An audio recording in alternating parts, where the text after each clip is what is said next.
Up, everybody? Akash is back. Thanks for listening in as always. Man, I got a message from a gentleman that I think strikes a chord with quite a few households out there these days, right? Because there's many homes where the woman is making more money, and it seems in some households that can create a little bit of, there's that word, imbalance again, okay?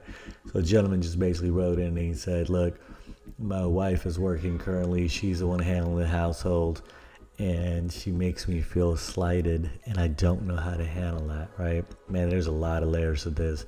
The first one is that, look, if your significant other, I'm talking to male or women, if your significant other is just lazy, you know it. That's just a conversation you gotta have, right? If they're not helping around the house, if they're not taking care of the kids, they're just laying around, bumming around and playing Xbox or PS all day, I think that's a conversation that you gotta have right away before it gets bigger, right?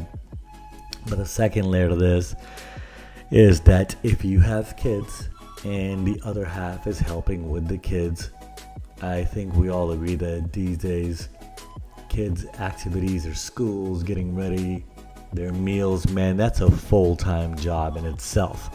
So if one person's kind of focused on that, there's not a number that you can put on the job that they're doing, which is parenthood. So I would say that that's a good half and half there, right?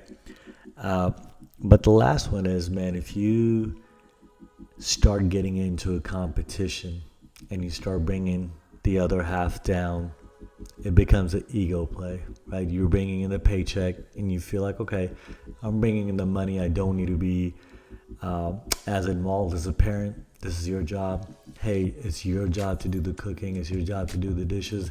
If you kind of start becoming egoistic about the money part of it, remember, that causes an imbalance also. And the best example I will give you about this is that it can come back around on you. It's not just always about the money itself. There's many different aspects to life, right? So let's say tomorrow your kids get older and they come back and say, well, mom, dad, you were always just working and you weren't part of our lives. So I don't really have to listen to you. Well, hopefully your other half that helped raise the kids comes in and says, no, that half was providing for us, so you guys need to show respect. So when that person is standing for you in the future, it takes all the pressure off of you. Just like that, man, you need to uplift each other. You need to make sure that you are helping them get up when they might be a little bit down on their luck, or they might be feeling a little bit slighted. So it's all about uplifting each other, man. Never play this game of I do this, you do that, well, I'm bringing in more and things of that nature. That's just a rabbit hole that opens up so much possibility of negativity that is just, it can be detrimental to a relationship. So please take that part seriously. Hope that helps.